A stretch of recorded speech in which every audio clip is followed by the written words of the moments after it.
are such that n into n on 2n into n so that a comma b or c comma d if a minus c equal to b minus d.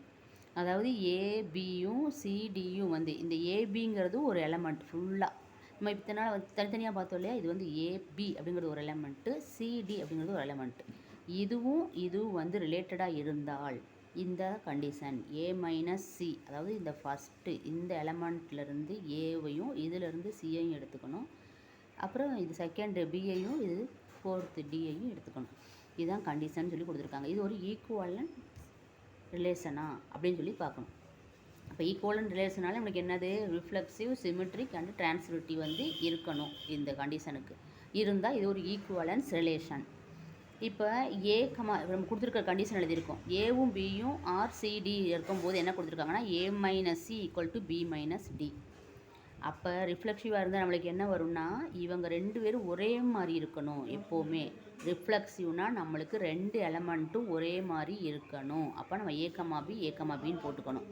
போட்டேன்னா ஏவிலேருந்து இந்த first ஒன்லேருந்து இந்த first ஒன்னை minus பண்ணணும், இந்த second ஒன்லேருந்து இந்த second ஒன்னை மைனஸ் பண்ணணும். மைனஸ் பண்ணால் என்ன வருது, நம்ம எடுத்து ரெண்டுக்குமே ஈக்குவலாக 0ன்னு வருதா. ஸோ இது ஒரு ரிஃப்ளெக்சிவ். அடுத்து சிமெட்ரிக்னால் நம்மளுக்கு என்னென்னா ஃபஸ்ட்டு எலமெண்ட் இந்த செகண்ட் எலமெண்ட்டை வந்து அப்படி திருப்பி போடணும்.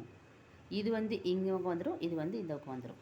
ஸோ இதோட கண்டிஷன் படி a minus c equal to b minus d அப்படின்னா இப்போ இந்த மாதிரி எழுதுனா கண்டிஷன் நம்மளுக்கு கரெக்டாக வருதான்னு செக் பண்ணணும். இது எழுதும்போது ஃபஸ்ட் எலமெண்ட் சியையும் இந்த எலமெண்ட் ஃபஸ்ட் எலமெண்ட் ஏவை எழுதுகிறோம், சி மைனஸ் ஏன்னு எழுதுகிறோம். அடுத்து இங்கே டி மைனஸ் பின்னு எழுதுகிறோம். இது எப்படி எழுதுறோன்னு புரிஞ்சா உங்களுக்கு, இந்த கொடுத்துருக்க அந்த கண்டிஷனை வச்சு தான் எழுதுகிறோம். கொடுத்துருக்காங்க அவங்க ஃபஸ்ட்டு கொடுத்துருக்கும்போது எப்படி கொடுத்துருக்காங்க, இதில் இது மைனஸ் இது மைனஸ் இதுன்னு கொடுத்துருக்காங்க இல்லையா, அதே போல் நம்ம எழுதுகிறோம். இப்போ இதிலேருந்து காமனாக மைனஸை வெளியே எடுத்துட்டா ஏ மைனஸ் சி, இதில் காமனாக மைனஸ் வெளியே எடுத்துட்டா பி மைனஸ் டி. அப்போ ஸோ இது ரெண்டு ஒரே மாதிரி வந்துருச்சா, அதனால் இது சிமெட்ரிக். அடுத்து டிரான்ஸ்மிட்டிவ். இது ஏ கம்மா பி வந்து சி கம்மா டி, இது வந்து அவங்க கொடுத்துருக்கிறது.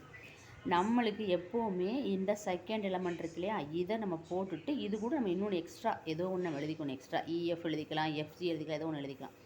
எழுதி இவங்க ரெண்டு பேர் இப்போ இது வந்து இதோட கண்டிஷன் எழுதுங்க. இந்த கண்டிஷன் இது ரெண்டுமே இருக்கும்போது நம்மளுக்கு டிரான்ஸ்மிட்னா என்னென்னா இந்த மாதிரி ரெண்டு பேர் இருக்கிறவங்களில் ஃபஸ்ட்டு இவனும் ரிலேட்டிவாக இருந்தால் இது ஒரு டிரான்ஸ்மிட்னு சொல்ல முடியும். அதாவது ஏபிசிடி நம்ம கொடுத்துருக்கான், நம்ம என்ன பண்ணுவோம், இந்த செகண்ட் எலமெண்ட் சிடியோட இன்னொன்று நம்ம எக்ஸ்ட்ரா சேர்த்துறோம். இவங்க ரெண்டு ரிலேட்டடாக இருக்காங்கன்னு சொல்கிறோம். அப்படி இருந்தால் இந்த ஃபஸ்ட் எலமெண்ட் ஏபியும் இந்த செகண்ட் எலமெண்ட் எஃப்ஜியும் வந்து ரிலேஷன் ஆக இருக்க வேண்டும். அப்போ இதுக்கான கண்டிஷன் நம்ம எழுதிடுறோம். இங்கே இந்த கண்டிஷன் வருதா இல்லையான்னு நம்ம இவங்க ரெண்டு பேரையும் வச்சு செக் பண்ணணும். ஏன்னா இவங்க ரெண்டு பேர் தான் ரிலேஷன் நம்ம ஆல்ரெடி சொல்லியிருக்கோம். அதனால் இவங்க ரெண்டு பேர் ரிலேஷனாக இருந்தால் இவன் கரெக்டாக இல்லையான்னு இப்போ தெரியும். இப்போ இவங்க ரெண்டு பாருங்கள், இது போட்டிருக்கோம் இல்லையா, இந்த 1 2 ஆட் பண்ணுங்கள். 1 2 ஆட் பண்ணிங்கன்னா a minus c plus c minus f equal to b minus d plus d minus G.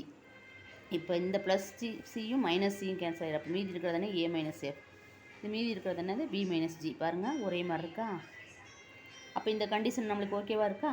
So இது ஒரு டிரான்ஸ்மிட்டிவ். அதனால் இந்த சம்மை வந்து நம்ம ஈக்குவலன்ஸ் ரிலேஷன் அப்படின்னு சொல்கிறோம்.